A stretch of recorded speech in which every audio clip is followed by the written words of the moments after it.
Everyone, मैं निक्की मेहता एक psychology की स्टूडेंट, उसके साथ ही साथ एक सोशल वर्कर भी हूँ। तो आज आप सभी के साथ मैं एक मेंटल इलनेस, मानसिक रोग के बारे में बात करने जा रही हूँ। हाल ही में एक रिसर्च किया गया था जो कि निम्हांस, इंडिया का फेमस न्यूरो साइंस इंस्टीट्यूशन है, उसके द्वारा ये रिसर्च किया गया था, जिसमें ये पाया गया था जो डिप्रेशन है वो एक कॉमन मेंटल इलनेस इंडिया के लोगों में पाया गया है। तो मैं आज आप सभी के साथ डिप्रेशन के बारे में कुछ बातें करने जा रही हूँ। तो इसमें हम डिप्रेशन के सिम्टम्स के कॉजेस और उसके ट्रीटमेंट के बारे में बात करेंगे। तो सबसे पहले मैं आप सभी को उसके सिम्टम्स बताती हूँ कि बेसिकली जो डिप्रेशन है उसके क्या क्या सिम्टम्स हैं। सबसे पहला जो सिम्टम है डिप्रेशन का वो ये है उदासी, सैडनेस हो जाना। ज़्यादातर लोग जो उदास रहते हैं वो कुछ अच्छा होने वो फिर ठीक हो जाते हैं, लेकिन जो डिप्रेशन में जो उदासी होती है, जो सैडनेस होती है, उसमें ये होता है कुछ भी अच्छा होने पे वो फिर भी वो उदास रहते हैं। फेस्टिवल आ गया, कुछ भी लाइफ में अच्छा हो गया, फिर भी वो लोग क्या रहेंगे, वो उदास रहेंगे, सैड रहेंगे। दूसरा सिम्टम इसका ये है लॉस ऑफ इंटरेस्ट, चीज़ों में इंटरेस्ट कम हो जाना। कोई भी रिलेशन हो, कोई भी काम हो, ऑफिस का काम हो, पढ़ाई हो, उनमें इंटरेस्ट कम हो जाता है, इंटरेस्ट कम लेने लगते हैं। तीसरा सिम्टम इसका ये है गिल्ट, हर चीज़ में खुद की गलती निकालना, हर चीज़ का गुनहगार खुद को समझना कि मेरी गलती होगी, मैंने क्या होगा, मेरे कारण ही हुआ होगा ये, तो गिल्ट।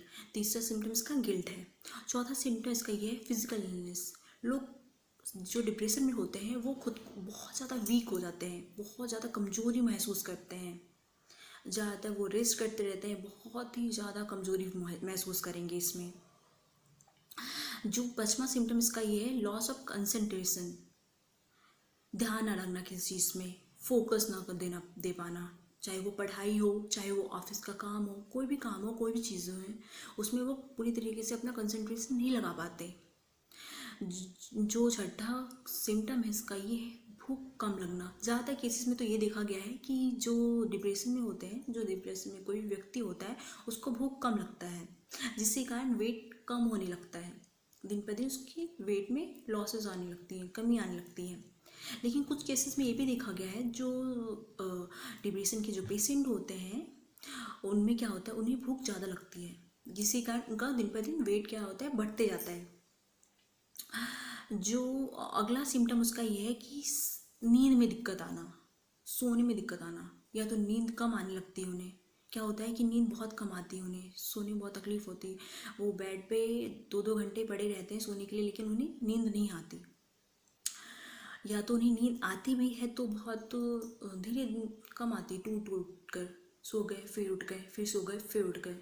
लेकिन जो मेन कैरेक्टरिस्टिक्स हैं डिप्रेशन की, उसमें ये देखा गया है जो डिप्रेशन के जो पेशेंट होते हैं उनकी जो नींद है वो सो तो जाते हैं, लेकिन सुबह वो बहुत ही जल्दी उठ जाते हैं। अगर वो पहले 9 बजे उठते थे तो अब वो 3 बजे उठ जाएंगे, 4 बजे उठ जाएंगे, तो उन्हें नींद में दिक्कत आनी स्टार्ट हो जाती है। जो अगला जो सिम्टम इसका ये है कि खुद का नुकसान पहुंचाने की कोशिश, सुसाइड करने की कोशिश। किसी भी तरह जो डिप्रेशन के मरीज़ होते हैं वो खुद को नुकसान पहुंचाने की कोशिश करते हैं। ठीक है, तो ये सारे जो कारण थे, जो सिम्टम्स थे, वो डिप्रेशन के सिम्टम्स थे। अगर किसी भी व्यक्ति में ये सिम्टम्स 2 हफ्ते या 2 हफ्ते से ज़्यादा से दिख रहा है तो वो डिप्रेशन में हो सकता है। तो उसका जल्द से जल्द उसके इलाज करवाएं, डॉक्टर को दिखाएं, साइकेट्रिस्ट से मिलें। अब हम डिप्रेशन के कॉजेज़ के बारे में बात करेंगे कि डिप्रेशन के कॉजेज़ क्या क्या हैं, डिप्रेशन किस किस कारण से होता है। तो बेसिकली इसके 2 कंपोनेंट्स हैं, पहला तो है बायोलॉजिकल, दूसरा है साइकोलॉजिकल। तो बायोलॉजिकल कॉजेज़ में क्या होता है कि हमारे जो दिमाग है उसका उसमें जो केमिकल्स होते हैं उसमें इम्बैलेंस आ जाना।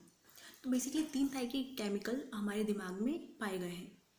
पहला होता है सेरोटोनिन, दूसरा होता है न्यूरोफिफ्रीन, तीसरा होता है डोपामिन। 3 तरीके से केमिकल हैं, उस केमिकल में कमी आने के कारण हमें डिप्रेशन का शिकार हो सकते हैं। तो और इसके साइकोलॉजिकल कारण ये है कि नेगेटिव थॉट्स, तो जो डिप्रेशन में होते हैं उनके माइंड में हमेशा 24 घंटे नेगेटिव थाट्स रहते हैं, किसी भी चीज़ को लेकर नेगेटिव थाट्स। कुछ अच्छा भी होता है तो उसके लिए भी नेगेटिव थाट्स। मैं एक एग्जांपल देना चाहूँगी आपको नेगेटिव थाट्स का। जैसे कि कोई बच्चा है, वो क्लास में पढ़ रहा है, टीचर समझा रहे हैं, लेकिन अगर उसे वो चीज़ें समझ नहीं आ रही तो उसे ये लगेगा कि मैं कुछ नहीं समझ सकता, मैं कुछ नहीं समझ सकता, मैं कुछ नहीं कर पाऊँगा लाइफ में, मेरे साथ कुछ अच्छा नहीं होता, मैं कुछ नहीं कर सकता। मतलब बहुत नेगेटिव थॉट्स आने स्टार्ट हो जाते हैं माइंड में। तो मेन जो कारण है इसका डिप्रेशन का, वो नेगेटिव थॉट्स ही हैं। तो सब बहुत ज़रूरी है कि इस नेगेटिव थॉट्स को ठीक करना। नेगेटिव थॉट्स को ठीक करने के से ही डिप्रेशन ठीक होगा। बायोलॉजिकल काउज और साइकोलॉजिकल काउज दोनों को मिला के ये डिप्रेशन बनता है। ये दोनों ही डिप्रेशन के कारण है। इसके ट्रीटमेंट दो तरीके से दिए जा सकते हैं, मेडिकल और दूसरा साइकोलॉजिकल टाइप। मेडिकल में तो ये होगा कि दवाइयों के जरिए जो केमिकल इम्बैलेंस हो गया है इसको हम बैलेंस में लाएंगे। जो 3 तरीके के केमिकल के बारे में मैंने बताया आपको, उसमें बैलेंस लाना। उसमें क्या होगा कि उसमें हम बैलेंस लाएंगे कि दवाइयों के जरिए उसको ठीक करेंगे। और साइकोलॉजिकल ट्रीटमेंट में ये होगा कि हम थेरेपी सेशन या फिर काउंसलिंग के थ्रू हम डिप्रेशन को ठीक करेंगे। लेकिन सबसे ठीक तरीका है डिप्रेशन को ठीक करने का बायोलॉजिकल और ये साइकोलॉजिकल दोनों को मिला के ठीक करना, तो पेशेंट ठीक हो सकता है। और डिप्रेशन किसी को भी हो सकता है, ज़रूरी नहीं कि कोई व्यक्ति किसी के साथ कुछ बुरा हुआ हो या लाइफ में कुछ नेगेटिव हुआ हो तो ही वो डिप्रेशन में जा सकता है। अचानक भी कोई डिप्रेशन में जा सकता है, कुछ अच्छा लाइफ में चल रहा हो फिर भी वो आदमी डिप्रेशन में जा सकता है। किसी को भी अगर डिप्रेशन है तो वो जल्द से जल्दी ट्रीटमेंट ले, वो ठीक हो सकता है। कोई भी व्यक्ति को अगर डिप्रेशन हो तो पूरी तरीके से ठीक हो सकता है। अगर आपके किसी भी फैमिली मेम्बर्स या फिर आपको या फिर आपके किसी फ्रेंड को डिप्रेशन है, आपको लगता है कि वो इन सब सिम्टम्स उनमें हैं, तो डॉक्टर को दिखाएं, किसी साइकेट्रिस्ट से मिलें। ठीक है। ये एक गलानी वाली बात नहीं है कि मैं डिप्रेशन में चला गया तो बहुत गलानी की बात है, मैं बहुत ही कमज़ोर हूँ तो इसलिए डिप्रेशन में चला गया। नहीं, ये कोई गलानी की बात नहीं है। डिप्रेशन में कोई भी आ सकता है, कोई चाहे वो मेंटली वीक हो या फिर मेंटली बहुत स्ट्रांग हो, कोई भी व्यक्ति डिप्रेशन में जा सकता है।